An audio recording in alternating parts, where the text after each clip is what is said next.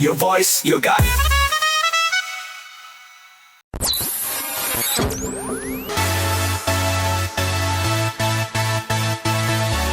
This is Radio Manu 90.0 FM